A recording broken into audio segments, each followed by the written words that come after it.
1, 2, 3, come on! Hello दोस्तों, आप सब लोग कैसे हो। जैसा कि अपना चल रहा है ज्योग्राफी में भी अपन क्या पढ़ रहे हैं, इसमें अपन को पढ़ना है कि पृथ्वी किस प्रकार से घूर्णन करती है। अपन पढ़ रहे हैं पृथ्वी की गतियाँ। पृथ्वी अपने अक्ष के चारों तरफ घूमती है तब क्या होता है, और पृथ्वी जब सूर्य के चारों तरफ परिक्रमा कर रही होती है तब क्या होता है। इससे पहले वीडियो में मैंने आपको बताया कि पृथ्वी अगर क्या बताया था कि पृथ्वी किस तरीके से पृथ्वी का ओरिजिन हुआ है। एक सिंपल फॉर्म में अगर सरल भाषा में समझे तो पृथ्वी किस प्रकार से बनी है देखते हैं। क्योंकि सूर्य जो था, हमारा जो सूर्य है वो आप जानते हो कि आग का एक गोला है, बहुत ज़्यादा टेम्परेचर है उसका, और उसके चारों तरफ क्या था, एक गैसीय पिंड यानी कि गैसों का एक फिलामेंट था जो सूर्य के चारों तरफ लगातार चक्कर कर रहा था। और रोटेट होने के बाद क्या हुआ, उसकी तरफ अचानक से उसमें क्या हुआ, दबाव के कारण क्या हुआ, वो फट गया, और फटने के बाद छोटे छोटे टुकड़ों के रूप में तितर बितर हो गया। और इससे क्या हुआ, कई ग्रह बने। ग्रह बनने के साथ साथ कई उल्कापिंड वगैरह बने। इसके साथ जो मटेरियल निकला, हल्का मटेरियल था, वो नीचे, हल्का मटेरियल ऊपर की ओर चला गया और भारी मटेरियल जो था नीचे की ओर बैठ गया। तो उनमें से उन सारी चीज़ों में से निकल के आता है कि पृथ्वी का ओरिजिन हुआ। और ठीक है, इसके बाद देखते हैं कि पृथ्वी अगर गति नहीं करती तो क्या होता। मैंने आपको बताया था कि किस प्रकार से पृथ्वी गति करती है। पृथ्वी पश्चिम से पूर्व ही क्यों घूमती है, तो पश्चिम से पूर्व के कारण क्यों, क्योंकि पृथ्वी का झुकाव 23.5 डिग्री अपने अक्ष पर है और कक्ष पर 66 डिग्री, 66.5 डिग्री कक्ष पर झुकाव है। कक्ष पर झुकाव और अक्ष पर झुकाव के कारण ही पृथ्वी क्या करती है, पश्चिम से पूर्व की ओर घूमती है। ठीक है, जिस तरफ ज़्यादा झुकाव होगा उसी तरफ घूमना स्टार्ट करती है। तो यही कारण है कि पृथ्वी पश्चिम से पूर्व की ओर घूमती है। दूसरा, अगर बात करें कि अगर पृथ्वी घूमती है तो हम क्यों नहीं घूमते, तो मैंने बताया था कि पृथ्वी घूमती है लेकिन उस पर जितनी भी वस्तु उपस्थित हैं वो सब घूमते हैं।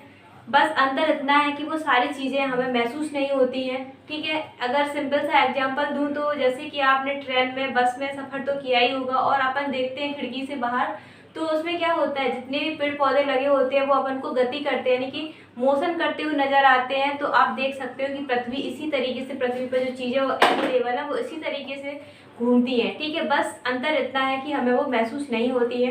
तीसरी अगर बात करें, अगर बताया था कि अगर तीसरी अगर बात आपके मन में उठती है कि अगर पृथ्वी की गति को रोक दिया जाए तो क्या होगा। पृथ्वी की गति को रोक दिया जाए तो क्या है, जितना भी महासागरों पर उपस्थित पानी है वो हमारी पृथ्वी पर आ जाएगा। हवाओं का बहाव बहुत तीव्र गति के साथ हो जाएगा, यानी कि 1640 किलोमीटर पर आवर से हमारी पृथ्वी का जो अगर गति की बात करें तो वो इतनी है, और इतनी ही 1640 किलोमीटर पर आवर से ये हवाएं हमारी पृथ्वी पर आएंगी और एक विशाल भूचाल आएगा जिसमें सब कुछ तहस नहस हो जाएगा। तो यही है, अगर पृथ्वी की गति को रोका तो ये चीज़ हो जाएगी। ठीक है, अब देखते हैं, मैंने आपको बताया था कि पृथ्वी जब गति कर रही है, अक्ष पर गति करती है, तो क्या हुआ था, अक्ष पर जब पृथ्वी गति करती है तो दिन रात का बनना होता है। ठीक है, अगर आपसे पूछ लिया जाए एक बार क्वेश्चन, दिन रात ना आके इस तरीके से उठ के आया है कि पृथ्वी पर डेट परिवर्तन यानी कि जो दिनांक है वो किस कारण से चेंज होता है, तो अक्ष पर क्या करती है, गति करने के कारण ये चीज़ होती है। दूसरी अगर बात करें, अगर पृथ्वी सूर्य के चारों तरफ परिक्रमा कर रही है, उसे बोलते हैं परिक्रमण गति के कारण क्या होता है। तो बताया था परिक्रमण गति के कारण क्या क्या घटना घटी।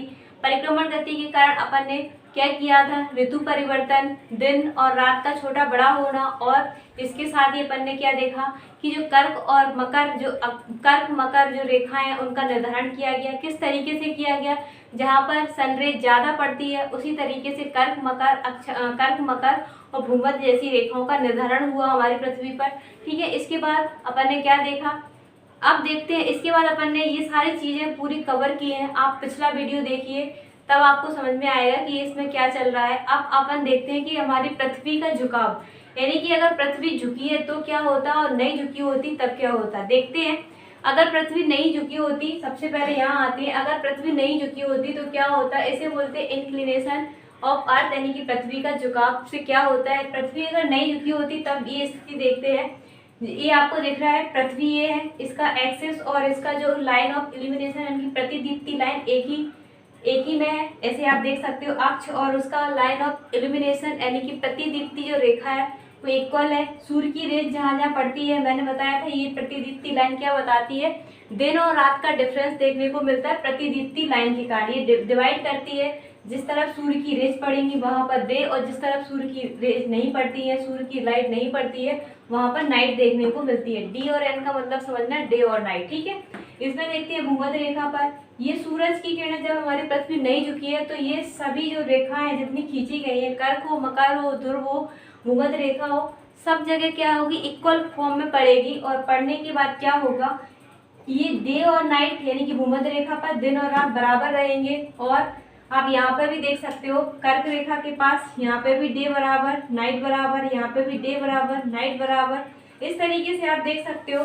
और अगर बात करते तो ध्रुवों पर भी क्या होगा, इक्वल ही रहेगा, डे नाइट इक्वल रहेंगे जब पृथ्वी नहीं झुकी होती। इसका मतलब क्या निकलता है कि अगर पृथ्वी नहीं झुकी होती तो ये रहता कि ना तो कभी मौसम में कोई चेंजेस देखने को मिलता, ना कभी दिन घटते ना ही कभी दिन बढ़ते, बिल्कुल सब कुछ बिल्कुल इक्वल होता। 12 घंटे की रात होती तो 12 घंटे के दिन ही होते।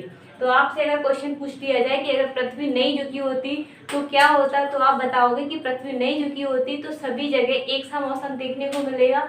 अगर ध्रुवों पर गर्मी है, अगर ध्रुवों पर गर्मी है तो क्या होगा, कर्क मकर सब पर गर्मी पड़ेगी। अगर भूमध्य रेखा पर भी यही स्थिति रहेगी, ठीक है। तो आप बता सकते हो कि सब कुछ सेम रहता, नो सीजन फॉर्मर होता, मतलब मौसम में कोई परिवर्तन देखने को नहीं मिलता, ना ही किसी प्रकार की ऋतु देखने को मिलती जब पृथ्वी नहीं झुकी होती तब। अब चलते हैं जब पृथ्वी झुकी है तब क्या क्या मिलता है। पृथ्वी झुकी होती है, ये झुकी है पृथ्वी अपने अक्ष पर, कितनी झुकी है, 23.5 डिग्री अक्ष पर झुकी हुई है, ये अपना अक्ष है, ठीक है। ये 90 डिग्री नॉर्थ और 90 डिग्री साउथ ये ध्रुव है, ठीक है। इसके बाद देखते हैं कि ये सूर्य है, ठीक है। सूर्य की लाइट जिस तरह पड़ती है बता दिया, ये क्या करती है, लाइन ऑफ इल्यूमिनेशन डे और नाइट का निर्धारण करती है। इसमें क्या है, आपको सिर्फ यहाँ पर एक जगह दिख रहा होगा नाइट इक्वल डे, कहाँ पर, भूमध्य रेखा पर। तो सिंपल सा इतना ही क्वेश्चन पूछा जाएगा कि जब पृथ्वी झुकी है तो कहाँ पर दिन और रात बराबर होते हैं, तो दिन और रात बराबर होते हैं भूमध्य रेखा पर। बाकी सभी जगह पर दिन जैसे जैसे पड़ता है, कौन से कर्क पर पड़ेगा तब क्या होगा, मकर पर के पड़ेगा तो क्या होगा, अलग अलग तरीके से होगा। और यहाँ पर क्या होगा, मौसम परिवर्तन देखने को मिलता है। तो सिंपल सा क्वेश्चन कि दिन और रात का छोटा बड़ा होना और मौसम परिवर्तन होना, ये किस कारण से हो रहा है, पृथ्वी का अक्ष पर झुकाव के कारण हो रहा है। और अगर बात करें कि भूमध्य रेखा पर क्या होता है, तो दिन और रात बराबर होते हैं, 12 घंटे की रात होती है और 12 घंटे का ही दिन होता है पृथ्वी के झुकाव के कारण। और नहीं झुकी होती तब भी बता दिया, और झुकी है तब क्या हो रहा है, ठीक है। अभी देखते हैं,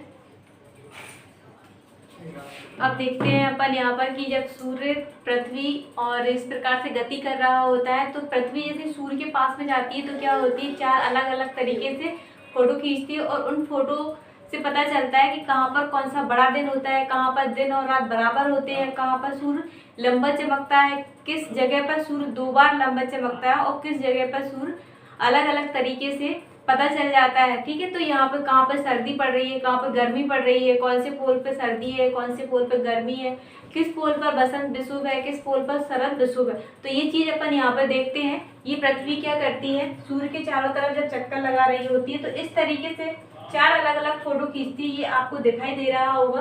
पहली फोटो अगर बात करते हैं तो 21 मार्च को सूर्य क्या होता है, 21 मार्च को क्या करता है, सूर्य की किरणें क्या होती हैं, सूर्य की किरणें क्या होती हैं, जो 0 डिग्री यानी कि इक्वेटर लाइन होती है, आपको दिख रहा होगा ये 0 डिग्री लाइन है, शो नहीं किया, लेकिन आप समझ जाना कि 21 मार्च को जब सूर्य की किरणें भूमध्य रेखा पर बिल्कुल लंबवत पड़ रही होती हैं तब इसको क्या बोलते हैं, विषुव यानी कि बसंत विषुव बोलते हैं। विषुव यानी कि इक्वेटोरियल बोलते हैं। विषुव मतलब क्या होता है, जब सूर्य की किरणें भूमध्य रेखा पर लंबवत पड़ती हैं तो वहां से जन्म होता है विषुव का। फिर इसको अलग अलग बसंत विषुव और शरद विषुव 2 तरीके से होते हैं। तो बसंत विषुव की अगर बात करते हैं तो 21 मार्च को सूर्य की किरणें जब भूमध्य रेखा पर लंबवत पड़ती हैं तो उसको बोलते हैं बसंत विषुव। यानी कि यहाँ पर डे बराबर नाइट, यानी कि 12 घंटे की रात रहती है और 12 घंटे की क्या होती है, दिन रहता है। तो ये आपको याद रखना है, ठीक है। इसके बाद अगर फिर चलते हैं, इसके बाद देखते हैं सूर्य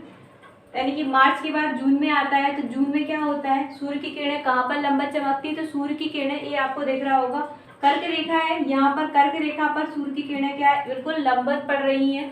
तो इसको बोलते हैं कर्क संक्रांति, ठीक है। कर्क संक्रांति मतलब जब सूर्य की किरणें कहाँ पर पड़ रही हैं, कर्क रेखा पर बिल्कुल लंबवत पड़ रही होती हैं, कर्क संक्रांति बोलते हैं। और पूरे विश्व की अगर बात करें या भारत की बात करें तो मात्र उज्जैन एक ऐसी जगह है जहाँ पर 21 जून को सूर्य की किरणें बिल्कुल लंबवत पड़ती हैं। ये क्वेश्चन भी पूछा गया है कि पूरे भारत में ऐसा कौन सा शहर है या कौन सा जिला है, तो आपको याद रखना है उज्जैन, यानी कि महाकाल नगरी बोलते हैं उज्जैन को।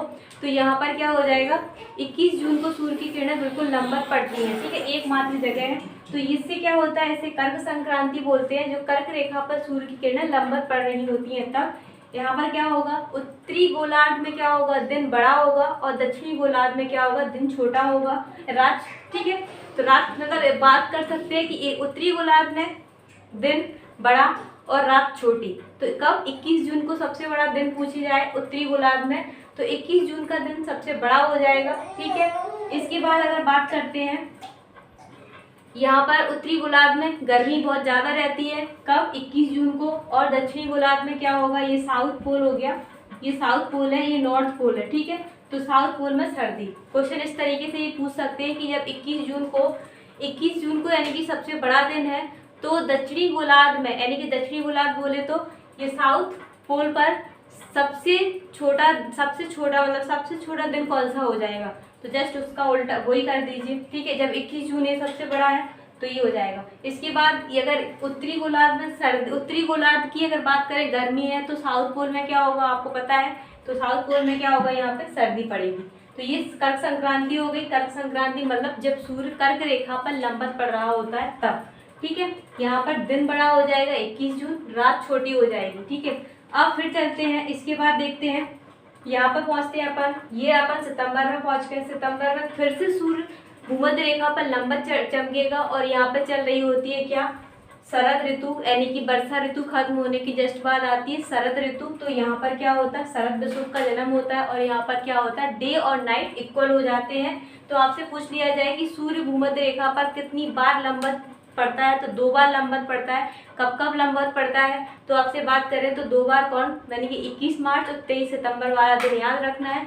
21 मार्च को क्या बोलते हैं, तो 21 मार्च को बसंत विषुव के नाम से जानते हैं, और 23 सितंबर को किस नाम से जानते हैं, शरद विषुव के नाम से जानते हैं, ठीक है। इस तरीके से अगर शरद विषुव यानी कि साउथ पोल में अगर शरद है, तो नॉर्थ पोल में क्या रहेगा, बसंत रहेगा। ये आपको याद रखना है, 21 मार्च और 23 सितंबर। अब बात करते हैं, फिर चलते हैं अपन दिसंबर की बात करते हैं। जैसे सूर्य इस प्रकार से रोटेट, पृथ्वी क्या कर रही है, सूर्य के चारों तरफ घूम रही है और अलग अलग तरीके से फोटो ले रही है, 4 सेल्फी लेती है, उनको अलग अलग तरीके से जानते हैं, और यहाँ से क्वेश्चन हमेशा उठ के आता है। तो इस तरीके से अपन पहुंचे 22 दिसंबर। 22 दिसंबर मतलब साउथ पोल, यानी कि बात करें साउथ हेमीस्फीयर यानी कि दक्षिणी गोलार्ध में क्या होगा, सबसे बड़ा दिन 22 दिसंबर का हो जाएगा। और बात करें तो 22 दिसंबर, ठीक है। आपसे पूछ लिया जाए कि सबसे बड़ा दिन 22 दिसंबर है, ठीक है, ये कहाँ पर पड़ता है, तो आपको याद रखना है दक्षिणी गोलार्ध, ठीक है। दक्षिणी गोलार्ध में यहाँ पर क्या होगा, इसे मकर संक्रांति के नाम से जानेंगे। 22 दिसंबर यानी कि साउथ पोल में क्या रहेगी, गर्मी। 22 दिसंबर में साउथ पोल में गर्मी, और नॉर्थ पोल में क्या रहेगी, सर्दी रहेगी। साउथ पोल जैसे कि ऑस्ट्रेलिया की बात करें तो 22 दिसंबर, क्वेश्चन इस तरीके से भी उठ के आ सकता है कि क्रिसमस जो है 25 दिसंबर का दिन है, तो कहाँ पर गर्मी के टाइम पर क्रिसमस का सेलिब्रेशन किया जाता है, तो आपको याद रखना है ऑस्ट्रेलिया में, क्योंकि ऑस्ट्रेलिया उस टाइम पे क्या हो रही होती है, ऑस्ट्रेलिया न्यूजीलैंड, वहाँ पर क्या पड़ती है, गर्मी पड़ती है, ठीक है। तो इस तरीके से सर्दी में अपने यहाँ यानी कि उत्तरी गोलार्ध में सर्दी में बड़ा दिन 25 दिसंबर को सेलिब्रेट करते हैं, यानी कि वो क्रिसमस को सेलिब्रेट करते हैं। आपसे पूछ लिया जाए तो इस तरीके से आपको याद रखना है। तो यहाँ पे क्या होगा, बड़ा दिन यानी कि 22 दिसंबर, और छोटी रात कौन सी हो जाएगी, यहाँ पर रात छोटी हो जाएगी। 22 दिसंबर सबसे बड़ा दिन और रात छोटी। इस तरीके से आपका ये होगा। अब इस तरीके से पृथ्वी रोटेट हो रही है। कर्क संक्रांति जितने भी विषुव है, 2 विषुव, शरद बसंत विषुव, ये हो गया।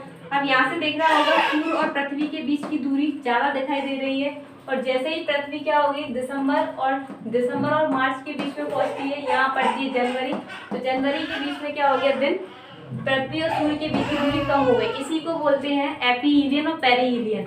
3 जनवरी को बढ़ता है पेरीहीलियन, मतलब जब पृथ्वी ये दिख रहा है ना, पृथ्वी क्या हुई, सूर्य के पास आ जाती है, उसको बोलते हैं पेरीहिलियन। 14 पॉइंट में कुछ दूरी रहती है, ठीक है। तो इसको याद रखना है, पेरीहिलियन और एपीरियन जस्ट बिल्कुल सूर्य का पृथ्वी के पास में आना पेरीहिलियन, और पृथ्वी का सूर्य से दूर चले जाना उसे एपीहिलियन बोलते हैं, ठीक है। तो आपने यहाँ से काफ़ी कुछ सीखने को मिला होगा। तो आप इसको वीडियो को देखिए और आप इसमें से जो जो पॉइंट आपको इम्पोर्टेंट लग रहे हैं मैं बताती जा रही हूँ कि कौन कौन से क्वेश्चन कहाँ से उठ के आते हैं। तो प्लीज़ वीडियो को देखिए, पूरा देखिए और सब्सक्राइब कीजिए, शेयर कीजिए। इसके आगे कल अपन अक्षांश और देशांतर पढ़ेंगे, तो हमारे साथ जुड़े रहिए। Thank you.